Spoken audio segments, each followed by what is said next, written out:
nabi-nabi itu adalah pilihan Allah. Kemudian nabi-nabi itulah yang paling afdal daripada sekalian makhluk yang lain. Mereka adalah laki-laki daripada anak Adam yang merdeka dan sejahtera, yang memiliki perangai dan tingkah laku yang menjauhkan manusia daripada mereka. Uraian yang kedua, bab yang pertama, wajib kita meyakini bahawa nabi-nabi adalah makhluk yang terbaik. Saya dah sebutkan pada tuan-tuan tentang teori Ibnu Khaldun. Ibnu Khaldun kata binatang yang seburuk-buruknya babi, anjing, yang paling buruk sekali. Dan setiap binatang itu ada level-levelnya. Lepas babi, lepas anjing apa pula? Naik binatang ni, naik binatang ni, naik binatang ini. Dan binatang yang mencapai tahap sempurna, pergerakan yang bagus, lancar pergerakan, ialah buruk, orang hutan, chimpanzee, monyet. Yang paling buruk babi. Kemudian naik setahap, naik setahap, naik setahap, sampailah binatang yang paling sempurna dalam kategori binatang, ialah buruk, monyet, orang hutan. Mereka ada tangan, boleh buka pisang. Monyet boleh buka pisang sempurnanya. Harimau tak boleh buka pisang. Monyet boleh belah Tarzan. Gajah tak boleh belah Tarzan. Monyet tu tuan-tuan, Masya Allah, ajar naik bersikal pun boleh. Buat sarkas naik bersikal monyet. Naik lori tangki pun boleh. Nama dia BJ and the Bear. Pandai macam orang. Tangan ada, kaki ada, cuma berjalan tak apa tegak. Binatang lain tak boleh lawan monyet. Beruk kera, monkey. Binatang lain semuanya 4 kaki berjalan di atas. Ada binatang lain yang melompat. Tetapi beruk kera ni binatang yang elok-elok lah. Dan tidak ada binatang lebih terror daripada monyet. Habis. Selepas monyet dan beruk, naiklah tingkatan manusia. Dan manusia yang paling teruk ialah yang baik sikit daripada monyet. Baik sikit je, kata Ibnu Khaldun. Dia boleh bercakap, dia boleh menulis, tengok televisen, naik motor, dan dia ada akal. Tapi dia tak sembahyang, tak beriman pada Allah, tak mengaku Allah sebagai Tuhan, tak mengaku Islam sebagai agama. Walaupun dia boleh bercakap, walaupun dia boleh berfikir, tetapi kedudukan dia tinggi sikit, sikit atas daripada beruk. Tapi dia bukan beruk, sikit atas. Nama apa tak tahulah. Nama dia manusia yang tak beriman. Maka manusia tadi akan naik setahap, setahap, setahap, setahap. Dan tahap yang paling tinggi sekali ialah Nabi Muhammad sallallahu alaihi wasallam. Dan tidak ada orang yang boleh mengatasi Nabi Muhammad sallallahu alaihi wasallam. Inilah teori yang dibawa oleh Ibnu Khaldun. Datang Charles Darwin, dia baca teori Ibnu Khaldun 300 tahun selepas itu. Charles Darwin kata manusia berasal daripada beruk. Dia kata daripada babi naik setahap, naik setahap, naik setahap jadi beruk. Daripada beruk naik lagi setahap jadi orang. Padahal manusia bukan daripada beruk. Manusia bukan daripada beruk. Ini Charles Darwin punya pemikiran. Baik. Jadi bila sebut Nabi adalah manusia paling afdal, maka haramlah kita berkata, haramlah kita berkata Nabi Muhammad itu memanglah dia menangkan orang laki-laki sebab dia pun laki-laki. Nampak? Ada orang perempuan datang jumpa saya, dia kata, "Ustaz, memanglah hukum Islam ni menangkan laki-laki, nabinya pun laki-laki," gitu dia. Takkan laki-laki nak rendahkan laki-laki? Murtad orang yang cakap macam itu. Kerana menganggap Nabi Muhammad itu jahat, tidak memberikan keadilan kepada umat, tidak mengajar kepada umat dan merendahkan sesuatu umat. Nabi Muhammad bukan macam itu, tuan-tuan. Jadi jangan salah faham. Hukum tetap hukum. Yang seterusnya, mereka adalah sebaik-baik manusia pada masa mereka, yang memiliki tabiat dan perangai yang bersifat siddiq, amanah, tabligh, fatanah. Manusia yang paling baik dalam dunia, sebab mereka memiliki segala sifat. Yang pertamanya memiliki sifat benar, tak pernah bohong, memiliki sifat amanah, memiliki sifat tabligh, menyampaikan, dan cerdik, fatanah. Kalau kita nak jadi pemimpin, kita kena cari pemimpin yang ada 4 sifat ini. Nak cari suami pun kalau boleh cari sifat ni. Nak cari menantu kalau boleh ada sifat ni. Dan sepatutnya sifat ini menjadi moto, menjadi slogan, dan menjadi pegangan kita. Siddiq, amanah, tabligh, dan fatanah.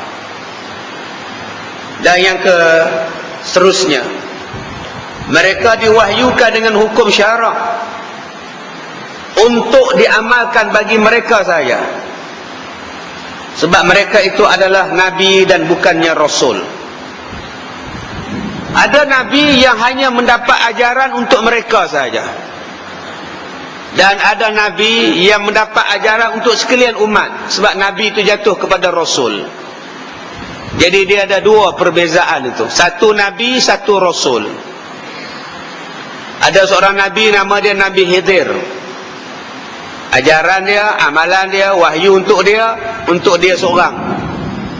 Nabi Daniel, Nabi Syith, amalan dia, ajaran dia untuk dia amalkan, dia tak wajib sampaikan. Tetapi rasul yang berjumlah 25 orang, dia adalah disampaikan dan menyampaikan ilmu, wahyu. Itu beza di situ. Sebaliknya, jika mereka disuruh menyampaikan kepada orang lain, mereka itu adalah nabi dan rasul. Kalau tidak disuruh menyampaikan, hanya jatuh kepada nabi, taraf nabi. Tetapi bila dilebihkan, wajib menyampaikan, dia jatuh kepada nabi dan rasul. Dan rasul-rasul itu ada 25 orang yang wajib diingat, wajib dipelajari namanya, sejarahnya, kesannya, keadaan mereka, daripada Adam sampai Nabi Muhammad. Dan yang lain daripada itu disebut sebagai nabi. Ya, yang tuan-tuan biasa mendengar, nabi-nabi Daniel, ya, Nabi Sis, Nabi Khidir, yang paling terkenal yang kita duk baca. Baik, sila ambil perhatian. Pertama, kita wajib beriktikad bahawa nabi kita, Nabi Muhammad sallallahu alaihi wasallam, adalah manusia yang paling afdal daripada segala makhluk yang lain, dengan jalan itlaq. Dah jelas, dah terang lagi bersuluk. Nabi yang paling istimewa ialah Nabi Muhammad sallallahu alaihi wasallam. Dan tidak ada nabi lain yang boleh mengatasi Nabi Muhammad sallallahu alaihi wasallam. Kemudian selepas Nabi Muhammad, Nabi Ibrahim alaihi salam. Nabi nombor 2 ialah Nabi Ibrahim. Nabi nombor 3 ialah Nabi Musa. Nabi nombor 4 ialah Nabi Isa. Dan Nabi nombor 5 ialah Nabi Nuh. Ini adalah kedudukan level Nabi. Nabi yang paling tinggi martabat, Nabi kita Nabi Muhammad. Dan patut kita bangga kita dapat Nabi dan menjadi umat Nabi Muhammad. Ini tak bangga jadi umat Nabi Muhammad, leceh pula. Apa nak jadi hari ini? Nak bubuh nama anak Muhammad pun tak mau, leceh. Saya memang nak bubuh ustaz, nak buat macam mana nama anak saya tak boleh Muhammad, pasal tak boleh Muhammad, perempuan tak sesuai pun nama Muhammad. Jadi tuan-tuan yang dirahmati Allah, bila kita sebut kita patut bangga menjadi umat Nabi Muhammad, sebab Nabi Muhammad adalah kedudukan yang paling tinggi, kita kena buktikan. Kalau boleh cara hidup kita cara hidup Rasul, pergaulan kita pergaulan Rasul, cakap kita cakap para Rasul, peribadi akhlak kita peribadi Nabi. Bukan boleh sekadar cakap, dia kena bukti. Banyak orang sambut Maulidur Rasul, ya, banyak orang selawat pada Nabi, dan banyak orang kata kami nak ikut cakap Nabi, tapi pada hakikatnya jauh daripada sifat Nabi. Kadang-kadang janggut pun tak disimpan, kadang-kadang kasar dengan orang tua. Nabi Muhammad mana ada kasar dengan orang tua? Dengan budak-budak, Nabi ni pengasih. Kita dengan anak-anak kita dibunuh, anak sendiri dibunuh. Dengan budak-budak ditengking, budak-budak datang masjid ditengking. Nabi mana ada tengking budak? Nabi Muhammad dengan orang miskin kawan. Kita kalau nak buat kawan, memilih. Nak buat kenduri, pilih orang kaya. Nak buat majlis, jemput orang kaya. Orang miskin tak main. Nabi Muhammad hormat orang perempuan. Berapa banyak manusia sekarang tak hormat orang perempuan. Nabi Muhammad hidup berkasih sayang. Orang kita sekarang hidup bergaduh-gaduhan. Nabi Muhammad sentiasa memaafkan orang, walaupun yang dia buat jahat itu hendon. Yang buat jahat itu ialah orang-orang yang jahat. Abu Sufyan Nabi maafkan, Muawiyah Nabi maafkan, Khalid ibn Walid Nabi maafkan. Dan Nabi sentiasa membuat baik. Malah Nabi ziarah rumah orang Yahudi. Dan Nabi Muhammad ziarah orang sakit walaupun dia bukan Islam. Nabi Muhammad baik, apatah lagi kalau dia Islam. Jadi jangan kita hari ini senang-senang cakap aku nak ikut Nabi, aku nak ikut sunnah Nabi, tapi daripada segi amalan adalah tak ikut Nabi. Dengan pakaian yang busuk, dengan tubuh badan yang busuk. Nabi Muhammad peluhnya pewangi, tangannya lembut. Dan Nabi Muhammad tidak akan bercakap selagi mana orang itu belum habis bercakap. Nabi Muhammad kalau bercakap dengan orang, dia tengok muka, dia tak bagi pipi. Wala tusa'ir khaddaka linnas, jangan bagi pipi bila bercakap dengan orang. Tengok muka, bertentang mata dengan mata. Ini style Nabi Muhammad. Nabi Muhammad tidak maki orang. Nabi Muhammad tak maki. Dan Nabi Muhammad tidak hentam orang. Dia tidak hentam orang.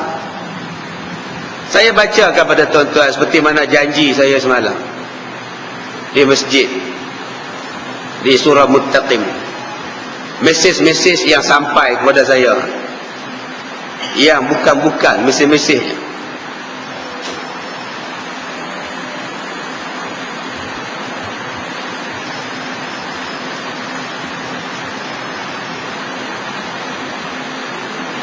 Yang ni pun ada juga. Ustaz, saya ibu tunggal, umur 50 tahun, anak cuma 2. Kini dua-dua telah berjaya.